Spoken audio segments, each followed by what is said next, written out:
Dan, a former soldier who is now a teacher, is meant to assist his wife Emmy and his daughter Murray with the celebration on Christmas Eve 2022. Instead, he's on the phone trying to submit an application for his ideal lab job, but he's unfortunate since it's turned down. Dan joins his daughter on the couch after she had an angry outburst outdoors and tells her to do what no one else will. After that, the family is watching a crucial soccer match when all of a sudden, a bright cloud of smoke and lightning emerges on the pitch, and people start emerging from it. They are headed by Lieutenant Hart, who explains that they are from the year 2051, and they appear to be soldiers. These troops are come to beg people to go to the future with them and aid them in fighting the battle because an extraterrestrial race known as the White Spikes have invaded Earth and killed out the majority of mankind. As the months go by, nations from all over the world send as many warriors as they can, but it seems like it is never enough because the future continues requesting more people and only 25% of those who go return. The government starts enlisting citizens to battle when they run out of trained soldiers. Because many people feel they shouldn't be sent to a conflict that doesn't affect them, this leads to protests in the streets. Dan keeps on his teaching career, but his pupils don't seem very interested in what he has to say since they don't see the point if they're going to die anyhow. Martin is the lone exception. He is a volcanophile who always wants to talk about them. Dan's phone alerts him to a crucial notification at that precise moment. He has been drafted. Dan visits the military institution where he undergoes a series of tests that reveal he will be eligible to take part in the battle because he will pass away in 7 years. Dan is informed that the metal gadget they have attached to his arm will allow them to follow him in the future when he suddenly experiences a terrible feeling there. The gadget will get him home after 7 days of traveling. Dan then goes to give Emmy the news, and she thinks they should leave right now. Emmy encourages Dan to speak to his dad, whom Dan hasn't seen since he was abandoned as a child, while he points out that he can't get rid of a government tracker. Dan visits his father James to ask for his assistance, putting aside his pride for the benefit of his family. James believes Dan was sent by the government to spy on him, and a fight develops. Dan is ultimately forced to depart with the gadget still fastened to his arm. To break the awful news to his family, he goes back home, but he also makes a pledge to return. The following day, Dan visits the training center where he makes friends with Charlie, a chemist, and Dorian, a warrior who is returning for his third draft. Before receiving a thorough explanation of how the time travel technology operates, they get basic training that includes firearms and first aid. A river can only flow between those two sites, and the time link is comparable to two rafts on a moving river. Because those are the fixed spots, they can only move between 2022 and 2051. They are unable to make a decision before the conflict. Later, when the trainees are relaxing in the barracks, the alarm goes off, signaling that it is time for them to depart. The trainees are perplexed since they were meant to receive 7 days of instruction, but they are informed that the future cannot decide when it is necessary for assistance. Once everyone is present, the time link is turned on, and a cloud similar to the one that formed during the soccer match starts sucking everyone into the future. They are intended to travel to Miami Beach, but at the control room, the output coordinates are incorrect. Many of them perish quickly as the group crashes upon a building after emerging from the sky just above the city. The surviving group members are able to escape by swimming out after falling into a pool. When the squad looks down at Miami, it discovers that it is in total disrepair. They are at a loss for what to do when a colonel contacts them and tells them that soldiers are going to attack the city because white spikes have taken over. The group's objective is to free a captive research team from a lab. Dan is in command of the team since the colonel knows he has military expertise. Dan leads the group around the city, showing them the appropriate way to walk while they search for devastation and death everywhere they turn. When they enter the lab facility, they find a dead alien, so Dorian steals a claw as a prize. The research crew is located farther within, but they have all been killed by an extraterrestrial trap. The colonel orders them to quickly collect every copy of the material since the jet fighters are closing in and the white spikes will return if there are any bodies in the area. The squad hastily gathers all the required goods before beginning their ascension downwards in the quietest manner possible. They do, however, ultimately learn what white spikes look like when one of the boys hears a commotion and looks up. The crew opens fire as soon as the alien launches a spike from one of its tentacles, killing one of them. The aliens hurry down the stairs and discover an exit passage despite the fact that their gunshots don't seem to be able to penetrate their thick skin. Dan waits in the back to protect the crew while the aliens murder and kidnap several of them en route. He uses a flaming axe to fight because his bullets are ineffective, and he can't use them. The crew learns from Dorian that the creature's neck and belly are its sole weak points, saving them from certain death. The crew flees through the streets as several white spikes pursue them until they come upon the tank that will save them. Sadly, the tank is attacked first by the white spikes, who end in destroying it. Now, the team's only option is to combat the aliens while also looking for cover. The survivors are forced to flee inside a tunnel as the squad continues to lose members to the alien onslaught, and Dan stops to save one of the trainees who has fallen. Due to the delay, 2 of the trainees opt to remain behind and serve as an alien shield while the rest of the crew flees. The planes eventually show up at that point and bombard the entire region. Dan and Charlie awaken in a forward operating post in the Dominican Republic some hours later. They locate Dorian, who informs them that the other members of the squad have died and chastises Dan for stopping to assist a fallen individual when doing so put everyone else in risk. Dorian acknowledges that he has cancer and has learned that he is the one who determines when he passes away.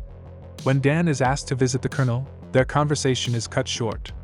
Dan is astonished to learn that the soldier referring to her by her last name is an older Murray. She became a scientist as she matured and currently serves as the Air Force chief researcher. Murray says that she brought Dan to meet her father once more but that she really needs his assistance with something and that's why she seems so cool and collected about him. She then plays him the clip of a white spike that seems different. They only encountered male aliens in the city, but this one is female. She is more scarce, more hostile, and builds her nest underground. Because it looks like their only concern is the survival of their species, the male white spikes will die to protect her. The poison Murray developed is included in the explosives the military uses, and so far it has been successfully killing the male white spikes. Murray requires Dan to join the extraction crew in order to catch a female white spike so that she may be investigated because the female extraterrestrials survived the poison. They're hoping to create a more potent poison that will eliminate the aliens' primary means of reproduction. Murray recounts what occurred to Dan as the crew prepares to depart in helicopters. In 2048, the aliens suddenly appeared in Russia and managed to escape detection by radar and satellites.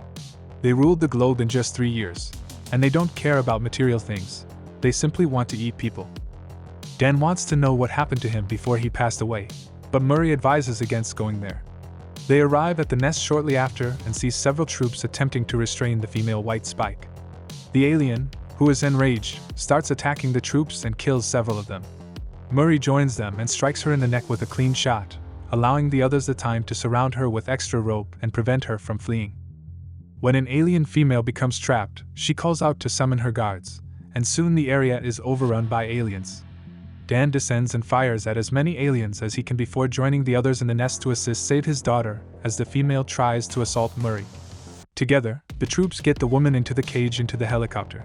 But now that they are trying to save her, the men are attacking the helicopters as well, even causing one to crash. In order to give the helicopters a chance to flee with the cage, Dan and Murray sprint to a vehicle and begin shooting at the aliens. The 2 of them then leave the location while driving quite quickly. When they get at a beach to send an SOS flare, Murray chastises Dan for acting hastily. Although Murray doesn't believe him, Dan says that he left the family when he was 12 because the despair of not achieving his goals hit him hard. Dan only wants to protect her. Murray was present at the hospital when Dan passed away following a vehicle accident when she was 16. Dan is speechless because he cannot believe he has resembled his father, and Murray is devastated by everything that has happened. He suddenly thinks that he may comprehend James's claim that the battle left him mentally in a bad place. The time machine is brought to a protected offshore oil platform with the female white spike. Every hour, she receives a massive dose of sedatives while being shackled. Together, Dan and Murray examine the alien's DNA in an effort to learn how she prevents the toxin from killing her. When it requires a lot of labor and takes them many days, it also gives them the chance to reconnect and converse more amicably when they share meals. The night before he must depart, Dan assures Murray that her mother would have been proud of her as well. Dan attempts to convince Murray that she needs to relax and to give him more work because, after all, he is supposed to be here to assist. Murray uses the opportunity to finally explain why she sent him here. He needs to take the stronger poison back in time to mass produce it and get it ready for when the aliens show up once she figures out a method to create it. She has to complete tonight, so she is working really hard to get it done before he departs. Murray argues that the only reason she phoned Dan was because she is the only one she can trust, and Dan doesn't want to abandon her to her fate. The machine eventually completes a poison with a 100% match for a female white spike at that precise moment, but it's also the time the alien awakens and summons her guardians. Dan believes they should murder the female to end the attack as a group of male aliens approach the platform, but Murray points out that they only have one sample of the poison and that it could have been more useful in the past. Murray and Dan try to make it to the helipad where Dan should be for the time jump, which will go place in a few minutes, while the troops start to defend the platform as best they can and other aliens smash into the labs. Even if the two of them kill several aliens along their path, Murray is still hit by a spike. Dan attempts to assist her in walking, but she is in too much agony, and the platform is on the verge of collapsing due to an alien ship that slammed into it. Murray tells Dan she loves him and apologizes for being cold to him before giving him the poison and pleading with him to take it back to save everyone. Dan jumps after Murray to help her as an alien suddenly appears and takes Murray down with it. The time link then transports Dan, Dorian, Charlie, and the others back in time when the time machine switches on at that same instant. Thank goodness the bottle doesn't break and the poison is secure in Dan's hand. Charlie says he's okay but that he hid like a coward. Hart brings terrible news. The time machine is no longer functional, most likely as a result of the aliens on the oil platform destroying the other end of it. Dan informs Hart that they must mass-produce the poison and send it into the future to kill all the aliens. It's over since they can never return, thus everything is over. Dan goes home and is still in disbelief at everything he has been through when he finally gets to see his family again. He continues checking on Murray to make sure she's still alive since he can't sleep at night. Dan reveals what transpired with the elder Murray when Emmy checks on him, and he is still committed to finding a solution. They know that aliens invade Russia in 2048, but no one witnesses the spacecraft arrival, and Emmy helps him understand the information they have. Perhaps that's the year they decide to move, but they may already have done so. Since it's in the midst of a freezing wasteland in Russia, no one notices. They must thus begin by looking at earlier years. The next day, Dan gets to work right away. They take Dorian's prized claw to the lab Charlie works at after he tells Dorian that this isn't done yet. Charlie verifies that the claw has silt that appears to be volcanic ash that originated in either China or Korea. They need to see a volcanic specialist because they do not comprehend how Asian ash may get up in Russia. Dan then visits Martin, one of his students, who informs him that there was a massive volcanic eruption in Asia thousands of years ago, and that if the ash had been carried by the wind, it may have been stuck in Russian waterways and turned into ice. This implies that the organisms have always existed on Earth and have been hidden from view by hundreds of layers of ice. They awaken in 2048 because that year sees the full completion of the melting of the polar ice due to climate change. They present their notion to the government, but because they have no supporting evidence, they are not awarded the funding necessary to locate the alien nest. Dan knows just the appropriate person to help them carry out their unlawful plan: his father James, who has been living off the grid for years and has a plane. Despite how absurd the quest seems, James agrees to aid when he hears Dan declare, "I need your help." Dan also makes contact with Hart, who previously collaborated with Murray and is prepared to do the task assigned to her by her loving boss. Hart travels with a few soldiers, a ton of weaponry, and several extra doses of the poison. Charlie pledges that he won't hide this time as the crew heads to Russia. When they get to the Academy of Sciences glacier, they start scanning the area for any unusual signs. They come to a halt as they realize that a strange magnetic field is encircling them and causing their devices to malfunction. The team uses a lot of explosives to dig a hole in the earth and enter an old cavern, where they eventually come across the frozen spacecraft. Dan warns them against entering the ship since it is exceedingly hazardous. They could go to the government and provide their evidence, but everyone agrees that it is up to them to put things right because the government has been ineffective. The squad enters the ship after cutting through the ice with a chainsaw, leaving Charlie and James outside in case anything attempts to escape. When the gang enters the cockpit, they find that the aliens never intended for Earth to be their final destination. Instead, this is a crash site. Unexpectedly, the pilot's body isn't a white spike. When they enter a different compartment and discover the genuine white spikes hidden within a number of biopods, they learn they are cargo, bioengineered animals that the pilot's extraterrestrial civilization employed as colonization weapons on other worlds.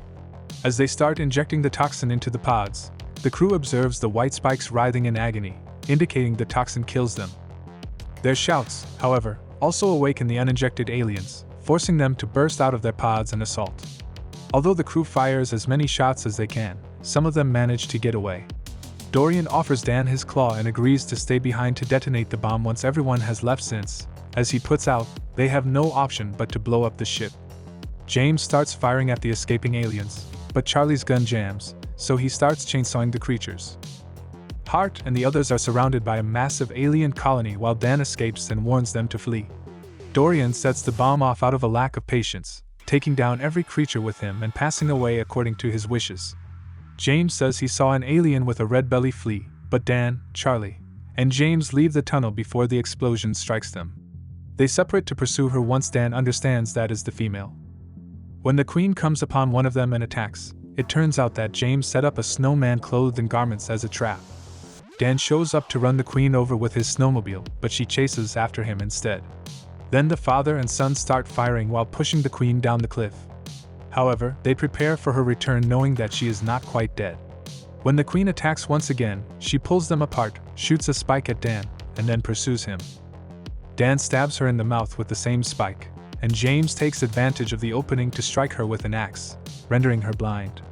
Dan seizes the opportunity to inject the venom into the Queen's leg as she starts tossing around in agony. To prevent the poison from spreading throughout her body, the Queen removes that leg. Dan prepares a grenade to take the Queen down with him when she attempts to pursue him. James extends his damaged hand at that precise time so the alien will smell blood and follow him. Dan climbs on the Queen and uses Dorian's claw to sever her neck since he won't let his father go now that they are back together. He kicks her a few more times before extracting the final vial of poison and placing it in her mouth. He then kicks her over the cliff once again. The Queen ultimately perishes after colliding with a large boulder. The government tries to claim credit for an explosion in Russia that killed a number of aliens the next day, which is reported in newscasts all around the world. James is finally given the opportunity to meet his granddaughter when Dan returns home and reunites with his family. Now that they can